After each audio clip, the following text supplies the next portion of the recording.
नेहा के व्यवहार में बदलाव को उसके परिवार ने महसूस किया। पिछले 2 दिनों से उसका खाना कम हो गया है। वह कमरे से बाहर नहीं निकल रही थी। अगर कोई उस कमरे में घुसता तो वह चिल्लाकर उसे बाहर निकाल देती। उसकी माँ मधुरा और पिता हेमंत चिंतित थे। नेहा इंजीनियरिंग के दूसरे साल में थी। वह पढ़ाई के लिए पुणे में थी, लेकिन अब कुछ दिनों की छुट्टियों पर वह अपने घर कोलाड आ गई है। लेकिन जैसे ही वह घर आई तो वह कमरे में ही थी। मधुरा बिना रुके उस कमरे में चली गई। नेहा बिस्तर पर बैठी है। उसका चेहरा पूरी तरह से बालों से ढका हुआ है। वह अजीब आवाज में करा रही थी, नेहा, तुम्हें क्या हुआ बेबी? बाहर चलो ना। नेहा ने अजीब तरह से अपना सिर घुमाया और उसके चेहरे के बाल एक तरफ हो गए। उसकी लाल आंखें मधुरा पर टिक गई। मैंने तुम्हें बताया नहीं कि मेरे सिर में बहुत दर्द हो रहा है? तुम मुझे क्यों परेशान कर रही हो? नेहा ने गुस्से में कहा। अपने उस अवतार को देखकर मधुरा बाहर आ गई। ए जी, ये क्यों पागलों जैसी हरकत कर रही है? उसने हेमंत की ओर देखते हुए कहा। अरे वो थक गई होगी, हमें बताना नहीं चाहती होगी। आज के लिए रुको, कल उसे डॉक्टर के पास ले चलते हैं। मधुरा ने सिर हिलाया। सूरज ढल गया और अंधेरा छाने लगा। इतने में नेहा एक आवाज से चौंक गई। उसे खुद भी ठीक से समझ नहीं आ रहा था कि क्या हो रहा है। यह आवाज उसके कमरे के बाथरूम से आ रही थी। वह उठी और उस ओर चली। उसके बाथरूम का दरवाजा खोला और अंदर आ गई। वह आवाज पास के बेसिन से आ रही थी। यह एक आदमी के चिल्लाने की आवाज थी। वह धीरे धीरे कान को बेसिन के छेद के करीब ले गई। उसी समय छेद से ठंडी आवाज आई, नेहा। जैसे ही वह पीछे हटने वाली थी, पीछे से किसी ने उसका सिर बेसिन पर दबा दिया। उसके मुंह से आवाज नहीं निकली, लेकिन अचानक वह मुक्त हो गई। उसने चौंक कर पीछे देखा, लेकिन वहाँ कोई नहीं था। वह वापस कमरे में आ गई। तभी उसके सिर में तेज दर्द हुआ और वह बेहोश हो गई। खाने का समय था तो मधुरा फिर से नेहा को बुलाने उसके कमरे में गई। नेहा बिस्तर के पास पड़ी हुई है। यह देख उन्होंने हेमंत को आवाज दी। वे दौड़ते हुए कमरे में आए। मधुरा ने रोते हुए स्वर में कहा, अरे देखो, ये उठ नहीं रही है। चिंता मत करो, मैं अभी डॉक्टर को बुलाता हूँ। कहकर हेमंत ने अपने मोबाइल पर डॉक्टर का नंबर डायल किया। थोड़ी देर बाद डॉक्टर आए। तब तक मधुरा और हेमंत ने नेहा को उठाकर बिस्तर पर सुला दिया था। डॉक्टर ने उसकी जांच करने के बाद इंजेक्शन लगाया और दोनों को लेकर बाहर आ गए। उसे क्या हुआ डॉक्टर? हेमंत ने पूछा। फिलहाल मुझे एनीमिया का संदेह है, लेकिन उसका ब्लड टेस्ट करना होगा। वह होश में आने के बाद उसे खाना खिलाए और कल टेस्ट कराए, फिर तय करेंगे कि क्या करना है। डॉक्टर के जाने के बाद मधुरा फिर नेहा के कमरे के पास आई। दरवाजा खुलते ही सामने का नज़ारा देखकर चौंक गई। नेहा बिस्तर पर बैठ गई। उसकी नज़रें सामने की ओर टिक गई। नेहा, तुम्हें होश आ गया? चलो बेटी, कुछ खा लो। मधुरा आगे आई और नेहा के कंधे पर हाथ रखा। उसी समय नेहा ने अपनी गर्दन पीछे की ओर झुका ली, अपना चेहरा छत की ओर कर लिया और अपने बाल एक तरफ कर लिए। उसकी काली पलकें ऊपर उठ गई। उसका चेहरा गंभीर हो गया और वह अलग आवाज में चिल्लाई, क्या तुम नहीं जानते कि मैं क्या कह रही हूँ? यहाँ से चली जाओ। मधुरा पीछे हट गई। तुम मेरी नेहा नहीं हो तो फिर कौन हो? उस पर वह क्रूरता से मुस्कुराई। मधुरा की ओर देखा और तुरंत अपनी आंखें बंद कर ली और बिस्तर पर गिर पड़ी। मधुरा बाहर आ गई। ए जी, ये हमारी नेहा नहीं है। क्या बात कर रहे हो? पागल हो गए हो क्या? हाँ, आप कुछ भी बोलो, ये हमारी नेहा नहीं है। कोई भूत है। मधुरा, ये भूत वूत कुछ नहीं होते। कल हम उसका टेस्ट करेंगे और देखेंगे। यदि वो खाना नहीं खाना चाहती हो तो उसे खाना मत दो। ये बहुत लाड़ प्यार का नतीजा है। इस पर मधुरा ने कुछ नहीं कहा। रात के 11 बजे थे। नेहा जाग गई उसके सिर में बहुत दर्द हुआ। उसे कमजोरी महसूस हुई। वह अपनी मेज से पानी की बोतल लेने के लिए बिस्तर से उतरी। उसका ध्यान पास ही लगे मिरर पर गया। वह शीशे के सामने गई। उसके बाल बिखरे हुए थे। उसकी आंखें काली थी। उसका चेहरा सूखा हुआ था, लेकिन उसके सिर में इतना दर्द हुआ कि वह सोच ही नहीं पाई कि उसके साथ क्या हो रहा है। अभी भी शीशे में देखते हुए वह अपने बाल बांध रही थी। इसके लिए उसने अपने हाथ पीछे कर लिए। तभी उसे अपने हाथों पर दूसरे हाथ का ठंडा स्पर्श महसूस हुआ। वह कांपने लगी। उसने पीछे मुड़कर देखा, लेकिन वहाँ कोई नहीं था। वह फिर से अपने बाल बांध रही थी। उसी समय शीशे में उसे अपने कंधे से एक आदमी का चेहरा उठता हुआ दिखाई दिया। उसका चेहरा कीचड़ से काला हो गया है। उसके माथे से खून की धारा उस कीचड़ में मिल गई है और उसकी नजरें नेहा के अक्स पर टिकी है। नेहा हाँफने लगी, लेकिन उसके मुंह से आवाज नहीं निकली। उसने डर कर पीछे देखा, लेकिन वहाँ कोई नहीं था। उसी समय उसने शीशे में देखा तो चेहरा वही उसके कंधे पर था, लेकिन अब वह डरी हुई है। उसी समय उसकी कोठरी का दरवाजा अपने आप खुल गया और अचानक सारी लाइटें बंद हो गई। सन्नाटा छा गया। उसने जल्दी से अपने बिस्तर पर पड़ा फोन उठाया और उसकी टॉर्च जला दी। उसकी रोशनी फीकी पड़ रही थी। वह टॉर्च की रोशनी में कोठरी की ओर चली जा रही थी। उसका मन उसे एक तरफ रोक रहा था, लेकिन वह अपने आप उधर खींची चली गई। जब वो अलमारी के पास पहुंची तो एक ठंडी हवा उसकी ओर आई। उसने अलमारी का दूसरा दरवाजा खोला और टॉर्च अंदर घुमाई। सामने का दृश्य देखकर उसके शरीर में डर के मारे चुभन होने लगी। अलमारी में कोई दराज नहीं थी और वहाँ एक युवक की लाश थी। उसका चेहरा गंदगी से सना हुआ है। उसके सिर का खून उसके पूरे शरीर पर फैला हुआ है। यह वही चेहरा था जो उसने आईने में देखा था। वह दृश्य देखकर नेहा चीख पड़ी और दरवाजे की ओर भागी। तभी उसका पैर बिस्तर पर फंस गया और वो गिर पड़ी। उसी समय खिड़की से एक आदमी की चीख सुनाई दी और उसने उस ओर देखा। खिड़की पर पर्दे के पीछे एक आदमी खड़ा था।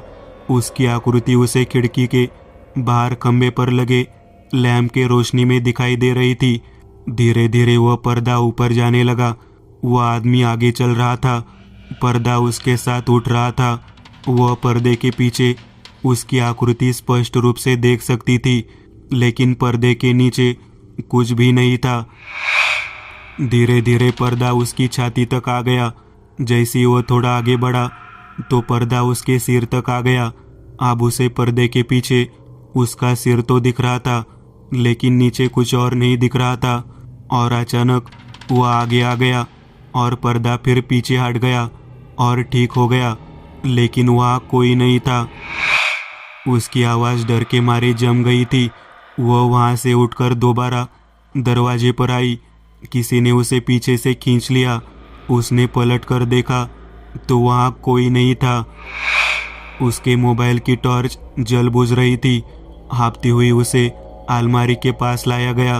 अचानक उसे कोठरी में फेंक दिया गया और कोठरी का दरवाजा बंद हो गया। वह अंदर अंधेरे में समा गई। सुबह मधुरा ने नेहा के कमरे का दरवाजा खटखटाया, लेकिन अंदर से कोई जवाब नहीं आया। उन्होंने सावधानी से दूसरी चाबी से दरवाजा खोला। वे नेहा को अपने सामने नहीं देख सकी, इसलिए वे चिंतित हो गई।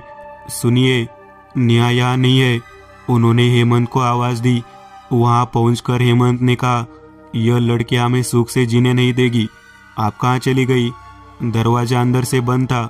मैंने उसे दूसरी चाबी से खोला। अरे बाथरूम में होगी। वहाँ नहीं है, मैंने देखा।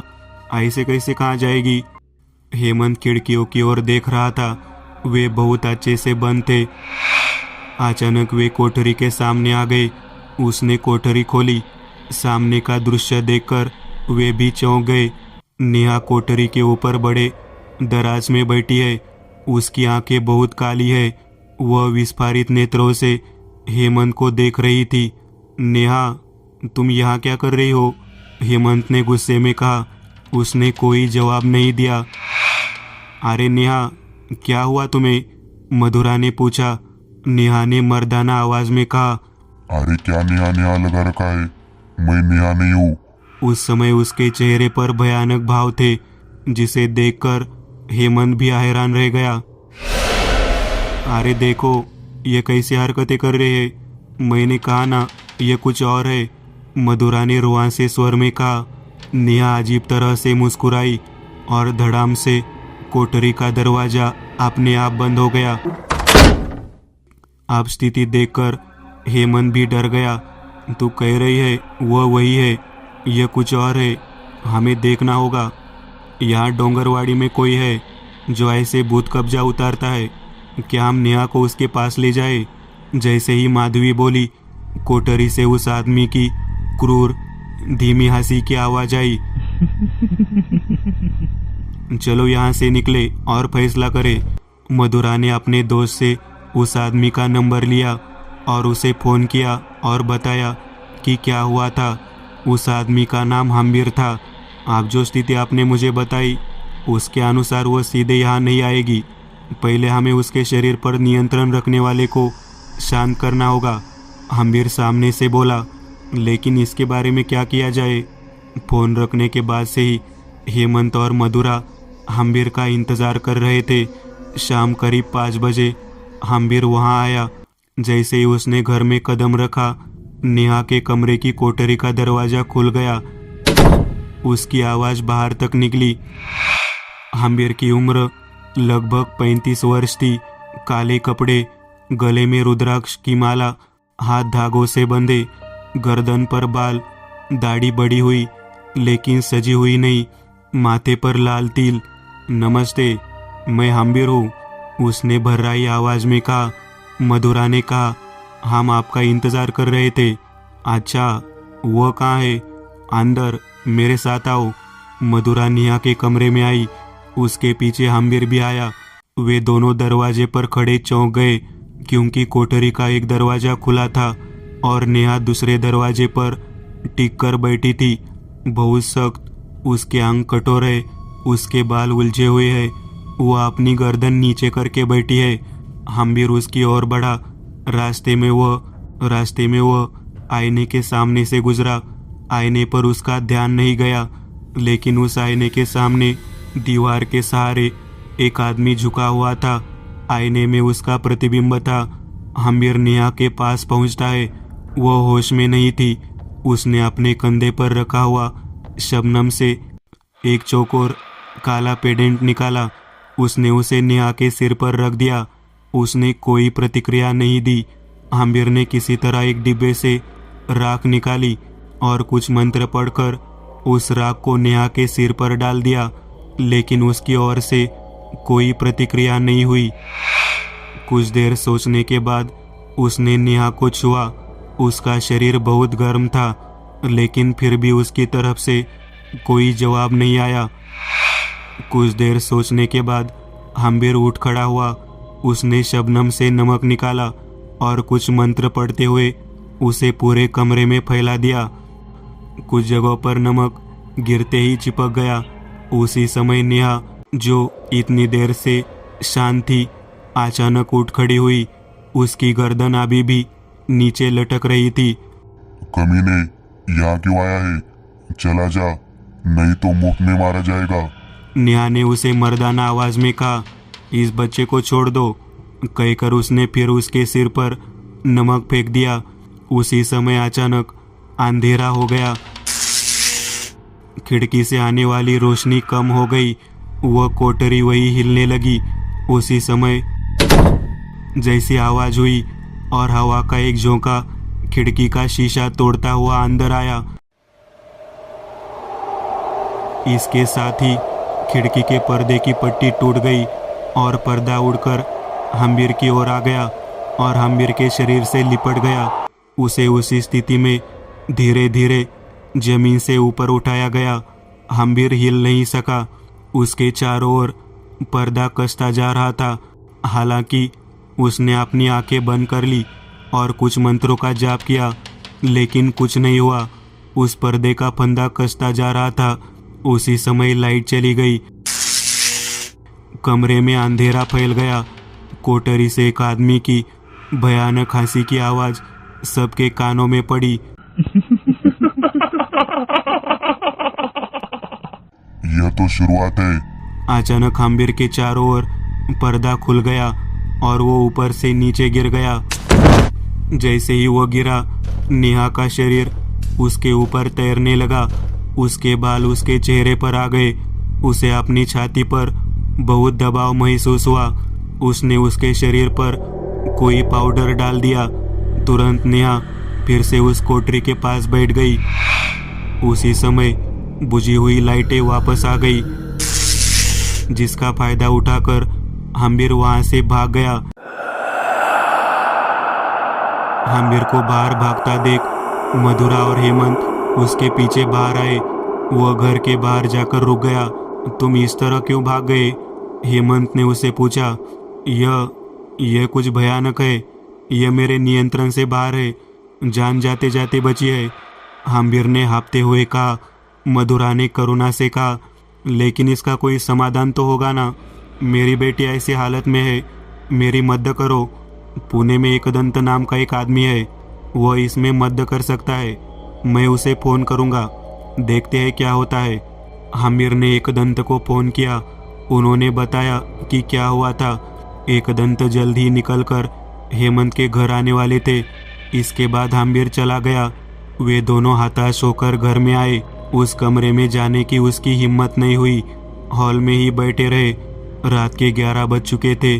उन दोनों को एक एक सेकंड एक वर्ष के समान लग रहा था। वो वहाँ बहुत मानसिक तनाव में बैठे हुए थे। वह रात डरावनी लग रही थी। अचानक कुत्तों के भौंकने की आवाज आई। कुछ कुत्ते बहुत भयानक भौंक रहे थे। अचानक फिर बिजली चली गई। घर में अंधेरा फैल गया। हेमंत किसी तरह मेज तक पहुंचा और एक माचिस बॉक्स और एक मोमबत्ती निकाल लाया। जैसे ही उसने तीली जलाई, उसे सामने किसी के पैर दिखाई दिए। वे जल्दी से पीछे हट गए। नेहा वही खड़ी थी। वे उसे घूरते रहे। वह स्थिर खड़ी रही। उसके बाल चेहरे पर गिर रहे थे। जैसे ही तीली बुझती गई और उंगली तक आई, उन्होंने उसे गिरा दिया। जब दूसरी तीली दोबारा जलाई गई तो वहाँ कोई नहीं था। उन्होंने मोमबत्ती जलाई और पीछे मुड़े, लेकिन सामने का नज़ारा देखकर चौंक गए। मधुरा के पीछे एक आदमी खड़ा था, जिसके सिर से खून बह रहा था और उन्हें कोई अंदाजा नहीं था। मधुरा, तुम्हारे पीछे कोई है। हेमंत इतना कह ही रहे थे कि पीछे से मधुरा के बाल खींच दिए गए। वह दरवाजे पर आकर गिर पड़ी। हेमंत उस ओर जा रहे थे। उसने उन्हें पीछे खींचा और दीवार से टकराया। उस आदमी की हंसी की आवाज पूरे घर में गूंज उठी। अचानक आवाज बंद हो गई। हेमंत उठ खड़े हुए। उनका ध्यान दरवाजे की ओर गया। वहाँ कोई खड़ा था। हेमंत आगे आए। मधुरा भी खड़ी हो गई। आप कौन है? हेमंत ने पूछा। मैं एकदंत। ठीक समय पर आया है ना? चेहरे पर एक फीकी मुस्कान के साथ एकदंत बोले। मधुरा ने रोते हुए कहा, हाँ, मुझे समझ नहीं आ रहा कि क्या हो रहा है। अंदर आओ, देखते हैं क्या करना है। एकदंत ने अपने थैले से एक बड़ी टॉर्च निकाली। उसे चालू करके सामने रख दिया। फिर बैग से एक नींबू निकाला गया। उन्होंने नींबू पर सफ़ेद उपटन लगाया और कुछ मंत्रों का जाप करते हुए नींबू ले लिया और हॉल, फिर रसोई और अन्य 2 कमरों के दरवाजे पर जाकर लौट आए। जब वो वापस आए तो नींबू का रंग तो नहीं बदला था, लेकिन उसका छिलका काला हो गया था। यहाँ बुरी शक्ति है, लेकिन जो भी है वह यहाँ की नहीं है। यह नेहा या तुम्हारे कहने पर कहीं से आई है, लेकिन ये कैसे पता चलेगा? हेमंत ने कहा। इस तरह की चीज़ शुरू हुए कितना समय हो गया है? 3 दिन हो गए। नेहा अजीब बर्ताव कर रही है। लेकिन आज तो कहर है। तो 3 दिन पहले ऐसा कुछ हुआ जिससे यह शुरू हुआ। जब वे यह कह रहे थे, कमरे के दरवाजे से एक आदमी की हंसी की आवाज़ आई। एकदंत ने उस ओर देखा। वहाँ नेहा खड़ी थी। टॉर्च की रोशनी में धुंधली दिखाई दे रही थी, लेकिन वे जानते थे कि यह नेहा नहीं है। लगता है कोई नया ग्राहक आया है। उसने अजीब आवाज में कहा। एकदंत ने करे के पानी की बोतल निकाली। उन्होंने पानी हाथ में लिया और उस दिशा में फेंक दिया। नेहा ऐसे कांप उठी मानो उसके शरीर पर कोई छिपकली गिर गई हो और फिर से कमरे के अंधेरे में गायब हो गई। एकदंत उस कमरे की ओर चले गए। उनके एक हाथ में टॉर्च और दूसरे हाथ में करे पानी की बोतल थी। जैसे ही टॉर्च को कमरे में घुमाया गया, उनका ध्यान बिस्तर की ओर गया। नेहा वही सो रही है। कमरे में एक अजीब सा सन्नाटा था। वे बिस्तर की दूसरी ओर चले गए। इस बीच दरवाजा बंद हो गया। उन्होंने दरवाजे की ओर देखा। वही आदमी वहां खड़ा था। उन्होंने उस पर करे का जल छिड़का। वह वहां से गायब हो गया। एकदंत को नेहा के बाल चाहिए थे। वे उसे लेने के लिए झुके। तभी नेहा की आंख खुल गई। यहाँ तक कि एकदंत भी उसकी उन गहरी लाल आंखों को देखकर हैरान रह गए। उसी समय नेहा ने एकदंत का गला पकड़कर उन्हें दीवार पर फेंक दिया। अचानक हुए हमले से उन्हें संभलने का समय नहीं मिला। वे दीवार से टकराए और नीचे गिर गए। कंधे पर लगे आघात की परवाह न करते हुए वह उठ खड़े हुए। उन्होंने झट से अपनी जेब से एक पाउडर निकाला। उन्होंने जोर जोर से मंत्र का जाप करते हुए पूरे कमरे में पाउडर फूंक दिया। उसी समय उन्होंने उस खिड़की से एक काली आकृति को कमरे से बाहर छलांग लगाते हुए देखा। नेहा अभी भी बेहोश थी। एकदंत ने झट से उसका एक बाल निकाला और वे बाहर आ गए। मधुरा और हेमंत वही खड़े थे। एकदंत ने कहा, मुझे उसका बाल मिल गया है। इसका इस्तेमाल से मैं पता लगा सकता हूँ कि उसके साथ वास्तव में क्या हुआ था। एकदंत ने अपने थैले से पिशाचवेद निकाला। पिशाचवेद की सहायता से वे किसी भी वस्तु या व्यक्ति का अतीत देख सकते हैं। उन्होंने उस बाल को उस वेद पर रख दिया और अपनी आंखें बंद कर ली। उनके सामने सिकुड़ी हुई आकृतियाँ विपरीत दिशा में घूम रही थी और अचानक ये सब तामिनी घाट के जंगल में एक जगह रुक गया। लेकिन इसके आगे उन्हें कुछ नजर नहीं आया। उन्होंने आंखें खोली। एकदंत ने कहा, मुझे अभी भी यह मामला समझ नहीं आ रहा है। मैंने केवल तामिनी घाट में एक जगह देखी है और कुछ नहीं। तामिनी घाट, हम वहाँ से 3 दिन पहले रात को आए थे। एकदंत, हेमंत ने कहा, तो उस दिन उस घाट पर कुछ हुआ था, लेकिन मैंने उसे ठीक से क्यों नहीं देख सका, मुझे समझ नहीं आ रहा है। वैसे भी हमें अब वहाँ जाना है। एकदंत ने नेहा के बिस्तर के चारों ओर हल्दी और करे के पानी का अखाड़ा बनाया। मैं वहाँ जा रहा हूँ, तुम दोनों यही रुको, चाहे कुछ भी हो जाए। नेहा को बिस्तर से मत उठने देना। जब तक वो अखाड़े में है, बुरी ताकतें फिर कभी उसके शरीर पर कब्जा नहीं करेगी। एकदंत अपनी कार में बैठकर वहाँ से चले गए, लेकिन इससे पहले उन्होंने महादेव को फ़ोन किया और उन्हें बताया कि क्या हुआ था। उन्होंने जो स्थान देखा वह तामिनी घाट के नीचे जंगल में था। इसलिए जब घाट शुरू हुआ तो वे बाई और सड़क पर आगे बढ़े। एक जगह कार खड़ी करने के बाद वे पैदल ही आगे बढ़े। कुछ ही देर में घनी झाड़ियाँ शुरू हुई। रात का 1 बज चुका था। एकदंत को उस स्थान तक पहुंचने का रास्ता याद था। इसके अलावा आसपास बरगद और पीपल के इतने पेड़ थे कि ऐसा लगता था कि उन दोनों का तना एक ही है। वे उस जगह को ढूंढना चाहते थे। कुछ ही देर में एकदंत वहां पहुंच गए। वहाँ एकदम अंधेरा था। उनकी बड़ी टॉर्च की रोशनी अंधेरे को चीरती हुई पेड़ों तक पहुंच रही थी। आसपास बहुत सारे पेड़ थे, लेकिन वो 2 पेड़ बहुत बड़े थे। उनका घेरा बड़ा था। बरगद के पेड़ों की लताएं जमीन में गड़ गई थी और उनसे नए पेड़ उगाए थे। उस पेड़ के नीचे कुछ बड़े बड़े पत्थर पड़े हुए थे। उस पेड़ के पार एक बड़ी पहाड़ी थी। उन्होंने देखा कि घाट की सड़क ठीक उसके ऊपर थी। एकदंत ने नारियल निकाला, उस पर उपटन डालकर कुछ मंत्र पढ़े और नारियल को पेड़ की ओर फेंक दिया। जैसे ही वह उस पेड़ के करीब पहुंचे, नारियल में अपने आप आग लग गई। उन्हें एहसास हुआ वहाँ कुछ है। इसी बीच उनके पीछे से एक आदमी की अजीब आवाज़ आने लगी। जब उन्होंने पीछे मुड़कर देखा तो वहाँ कुछ भी नहीं था। उन्होंने आगे देखा लेकिन कांप गए और पीछे हट गए। वह आदमी उनके ठीक आधे फीट आगे खड़ा था। उसका पूरा शरीर कीचड़ से सना हुआ था। शरीर पर चोट के निशान थे। सिर फट गया और उससे बहुत खून पूरे शरीर में फैल गया और उससे बहता खून पूरे शरीर में फैल गया। उसकी आंखें पूरी तरह सफ़ेद है, लेकिन एकदंत सावधान थे। वह कुछ करने ही वाला था कि एकदंत ने उसकी ओर एक पाउडर फेंक दिया। वह गायब हो गया। लेकिन उसी समय एकदंत को पीछे से धक्का लगा। वह आगे गिर गए। उन्होंने भी पीछे मुड़कर देखा। वही आदमी उनके पैरों के पास खड़ा था। उसने हाथ बढ़ाया। उसी समय एकदंत के कंधे पर रखा बैग उड़कर किनारे गिर गया। तुम यहाँ आए नहीं, तुम्हें यहाँ लाया गया है। वह आदमी शरारत से हंसा। एकदंत की जेब में करे जल की बोतल थी।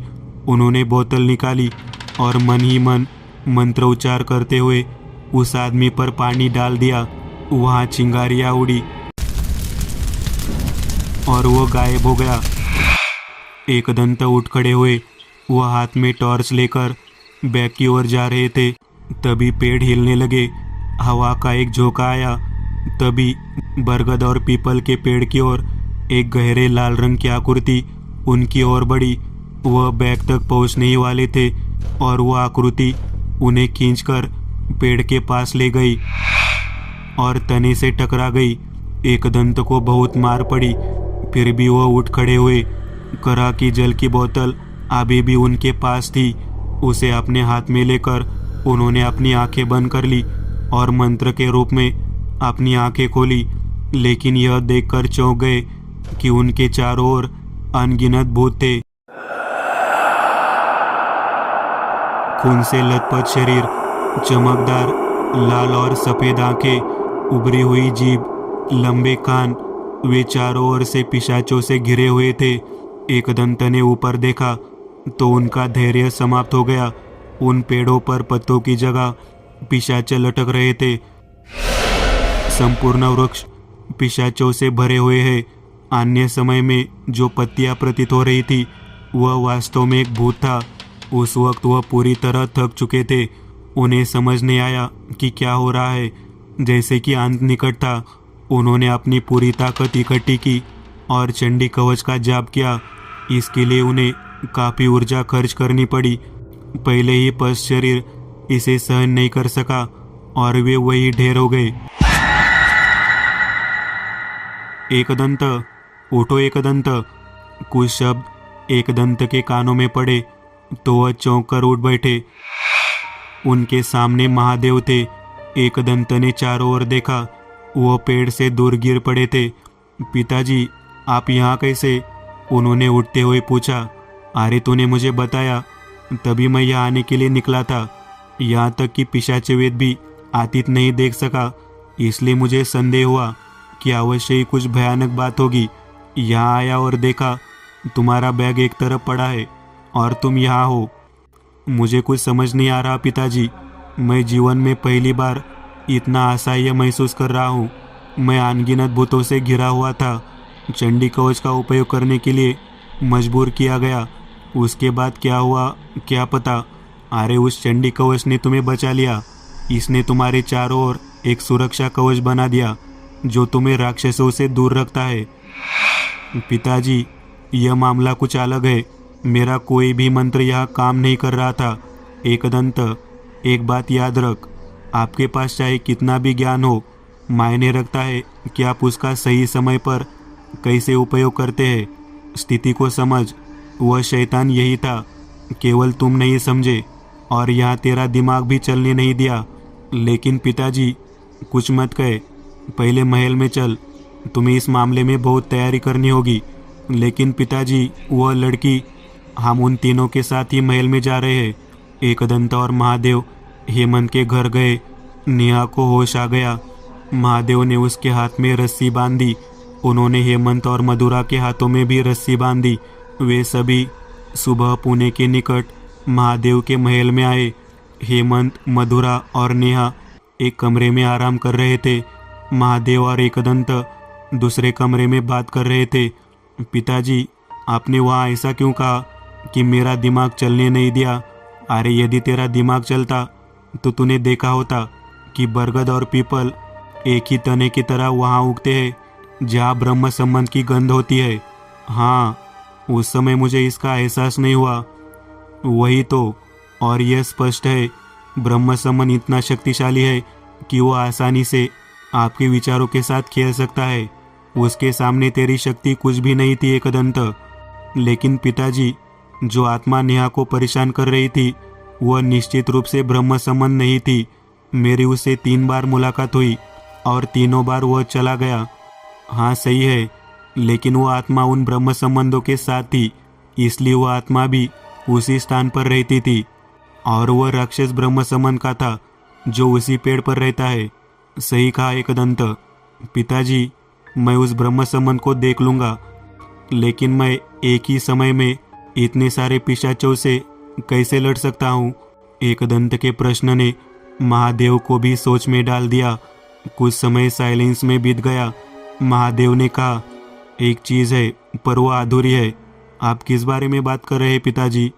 मेरे साथ आ, मैं उस गंड भैरवन की मूर्ति को फिर से स्थानांतरित करना चाहता हूँ। एकदंत और महादेव अपने तहखाने में आए जहाँ थी गंड भैरवन की मूर्ति।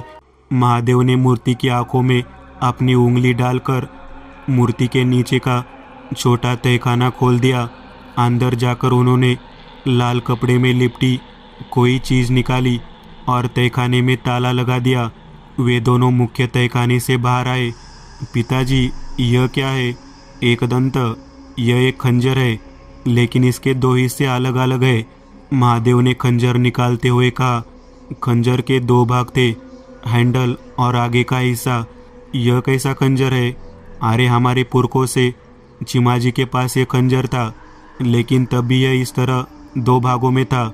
मेरे पिता ने मुझसे कहा था केवल उसका असली उत्तराधिकारी ही उसका उपयोग कर सकता है। जब हमें वो गुप्त कोना मिला, उसके बाद मैंने उसे उस कोने में रख दिया। एक असली उत्तराधिकारी से आपका क्या मतलब है? और ये खंजर वास्तव में क्या करता है ये तो मुझे भी नहीं पता एकदंत। लेकिन अगर यह खंजर चिमाजी का है तो यह शक्तिशाली होगा। पिशाच वेद का उपयोग करके मैं इस खंजर के अतीत को देख सकता हूँ, उसमें कुछ पता तो चलेगा। सही एकदंत, ऐसा लगता है कि पिशाच वेद का सही उपयोग करने वाला ही उसका उपयोग कर सकता है। एकदंत ने पिशाच वेद की सहायता से उस खंजर का अतीत देखा। उन्होंने इसमें चिमाजी को पाया। उन्होंने एक अनुष्ठान किया और खंजर को जोड़ा और इसे फिर से 2 भागों में विभाजित कर दिया। एकदंत को अनुष्ठान समझ में आ गया। बाबा, इसके लिए एक शक्ति सूत्र की आवश्यकता होगी जो अभिमंत्रित धागा और काले मोतियों से बना है। इसके अलावा कुशादुर्वा, शालिग्राम और एक चाकू की आवश्यकता होगी।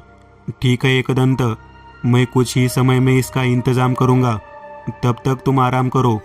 कुछ देर बाद महादेव सारा सामान लेकर लौट आए। एकदंत ने सभी वस्तुएं प्रस्तुत की। एक बर्तन में जल लेकर उसमें शालिग्राम रखा। खंजर के दोनों भागों पर कुशादुर्वा लपेटी जाती है। उन्होंने अपनी मुट्ठी पर शक्ति सूत्र बांधा। उस खंजर के दोनों हिस्सों को पानी में डाल दिया। एकदंत ने चाकू लेकर अपनी उंगली काट ली और खून बर्तन में छोड़ दिया। धीरे धीरे पूरा पानी लाल हो गया और अगले ही पल वह बर्तन हिलने लगा और अगले ही पल खंजर पानी में खड़ी हो गई। पिताजी, खंजर जुड़ गई, एकदंत ने खुशी से कहा। उन्होंने उंगली पर पट्टी बांधी और खंजर उठा लिया। वह खंजर चांदी का था और हाथ में आते ही और भी चमक रहा था। एकदंत, हम दोनों आज रात वहाँ जाएंगे। तुम्हें जो करना है करो, मैं बस तुम्हारे साथ वहाँ रहूँगा। महादेव ने कहा। रात को महादेव और एकदंत पूरी तैयारी के साथ तामिनी घाट की ओर चल पड़े। घाट से उतरकर वे उस पेड़ की ओर जा रहे थे। महादेव के हाथ में एक बड़ी टॉर्च और यज्ञ कुंड था। कुछ ही देर में वे उस पेड़ के पास पहुंच गए। एकदंत ने एक बार फिर नारियल को करे के पानी में भिगोया और पेड़ की ओर फेंक दिया। उसी समय नारियल में आग लग गई। अचानक चारों ओर से कौओं की आवाज आने लगी। एकदंत उस वृक्ष के ठीक सामने थे। उन्होंने अपने पीछे कुछ सुना, लेकिन पीछे मुड़कर नहीं देखा। उन्होंने अपनी जेब में हाथ डाला और एक छोटा त्रिशूल निकाला, जिसे उन्होंने महल से बाहर निकलते समय अभिमंत्रित किया था। उन्होंने पीछे देखा और तेजी से त्रिशूल आगे फेंक दिया। वही आदमी उसी तरह उनके सामने आया, लेकिन एकदंत ने उसे समय दिए बिना त्रिशूल फेंक दिया। आदमी के शरीर से गुजरता हुआ त्रिशूल पेड़ से जा टकराया। उस आदमी के शरीर से धुआं निकलने लगा और वह गायब हो गया। एकदंत वहीं बैठ गए। उन्होंने यज्ञ कुंड में आग जलाई और उसके सामने कुछ सामग्री रखकर कुछ मंत्रों का जाप करना शुरू कर दिया। लेकिन इसके साथ एक तरफ एक गुड़िया भी रखी हुई थी, जो नारियल के खोल से बनी थी। एक एक करके उन्होंने अजीब सामग्री को एक तरफ रख दिया। इमली के पत्ते, काली हल्दी, काला जीरा आदि। उन्होंने यज्ञ प्रारंभ किया और अथर्व शीर्ष का जाप प्रारंभ किया। साथ ही हर तरफ से जोरदार हंसी की आवाजें सुनाई दी। एकदंत उठकर उस पेड़ के पास जा रहे थे। अचानक पेड़ की शाखाएं टूटकर एकदंत की ओर आ गई। यह समझकर एकदंत ने नीचे झुककर पेड़ की जड़ें अपने हाथ में ले ली। लेकिन जैसे उन्होंने ऊपर देखा, वे चौंक गए। वे चारों ओर से उन्हीं भयानक राक्षसों से घिरे हुए थे। पेड़ों की पत्तियां पिशाचों में बदल गई थी। काले अमानवीय जीव, उनकी लंबी लपलपाती जीभ और उनकी सफ़ेद आंखें एकदंत पर टिकी हुई थी। वह वास्तव में नहीं जानते थे कि उस समय क्या करना है, लेकिन उन्होंने अपनी जेब से खंजर निकाल लिया। वो खंजर और अधिक चमक रहा था। एकदंत को कुछ याद आया और उन्होंने खंजर को राक्षसों के सामने फेंक दिया और वे भी यह देखकर दंग रह गए। वह खंजर एक साथ असंख्य भूतों को नष्ट कर रहा था।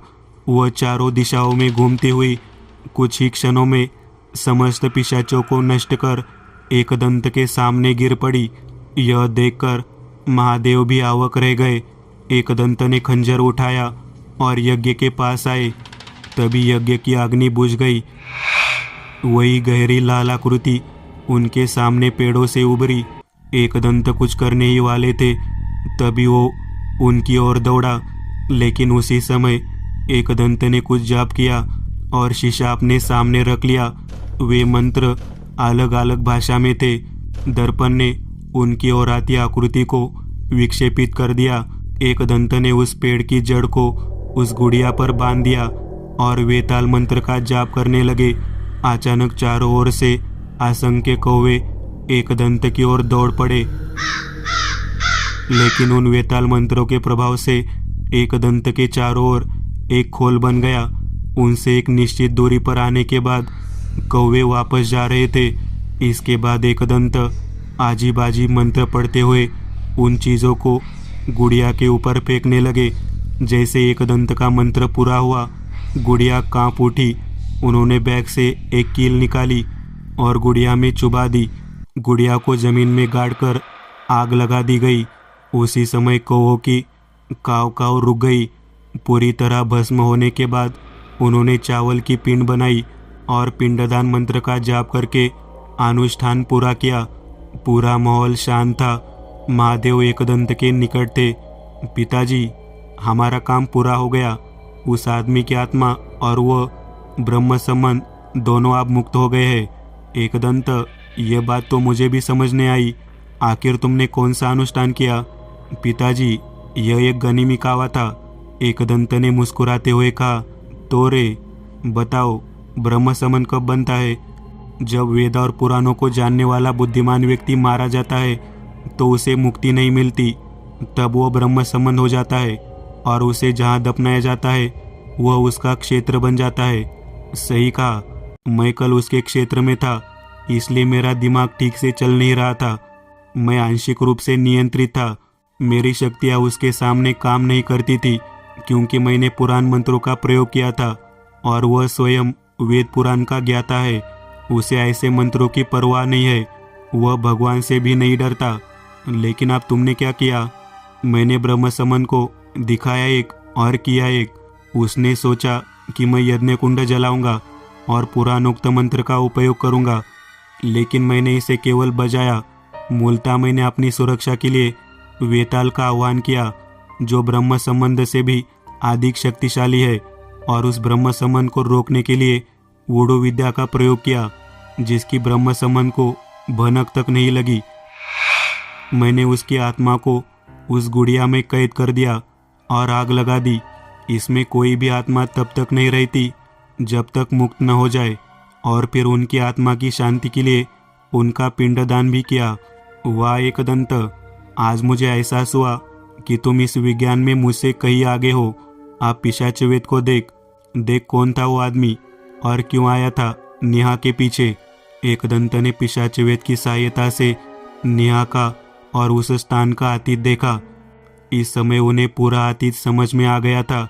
वे दोनों वापस महल में आए। सुबह के 5 बजे थे। कुछ देर आराम करने के बाद एकदंत और महादेव तीनों के कमरे में चले गए। एकदंत ने कहा, हेमंत, आप तुम्हारे परिवार के लिए खतरा टल गया है, लेकिन नेहा को क्या हुआ था? एकदंत ने उन्हें वहाँ जो कुछ हुआ वह सब बताया और आगे कहा, उस दिन जब आप घाट से कोलाड जा रहे थे तो आपके सामने से एक लड़का जिसने थोड़ी सी शराब पी रखी थी बाइक से आपकी कार की ओर आया। आप उसे इशारा करके चले जाते हैं, लेकिन इससे वो अपना संतुलन खो देता है, बाइक पर नियंत्रण खो देता है और गहरी खाई में गिर जाता है। लड़का रेंगते हुए नीचे आया और उसका सिर एक पेड़ के नीचे एक पत्थर से टकराया। उसके खून से पत्थर और वह जगह पूरी लाल हो गई। वह उसी लड़के की आत्मा थी, लेकिन मैंने जानबूझकर कुछ नहीं किया। मुझे अब याद आया, वह वही था जो गलत साइड से आया था। हाँ, यह तुम्हारी गलती नहीं है हेमंत, लेकिन जिस स्थान पर उसका सिर लगा वह ब्रह्म समन का था। अनजाने में उस ब्रह्म समन को खून मिल गया। उसने वह सारा खून पी लिया। लड़के की जान चली गई, लेकिन उसकी आत्मा मुक्त नहीं हुई। उस समय ब्रह्म समन उनसे प्रसन्न हुआ और उसे कुछ और शक्तियाँ प्रदान की, तो वह कहीं भी जा सकता था। वह तुमसे नाराज था हेमंत, इसलिए वह अपना बदला धीरे धीरे तुम सबसे लेने वाला था, जिसकी शुरुआत नेहा से हुई थी। हाँ, नेहा को परेशान करके या तो वो पूरी तरह से पागल हो जाती या उसकी जान चली जाती। बाद में तुम्हारे साथ बस इतना ही होता। बाप रे, यह सब कितना भयानक था। हमें इससे बचाने के लिए शुक्रिया। मधुरा ने कहा, यह हमारा काम है, इसलिए मुझे भी बहुत कुछ मिला है। एकदंत ने एक तरफ रखे खंजर को देखते हुए कहा, लेकिन एकदंत, वास्तव में ब्रह्म समन कौन था? महादेव ने पूछा। पिताजी, वह एक पंडित थे। उनकी हत्या लगभग 200 साल पहले कर दी गई थी और उस समय वह क्षेत्र बहुत घना जंगल था, इसलिए उन्हें वही दफनाया गया था। एकदंत, आप तुम्हें उस खंजर का रहस्य समझ में आ गया होगा। हाँ पिताजी, वह खंजर भूतों को छेदता है। भूत मतलब के प्राणी है जो मानव रक्त और मांस खाते हैं। खंजर केवल उन्हें नष्ट कर देता है। उन तीनों ने महादेव के महल को अलविदा कह दिया, लेकिन एकदंत की यात्रा वैसे ही जारी है, अज्ञात की ओर।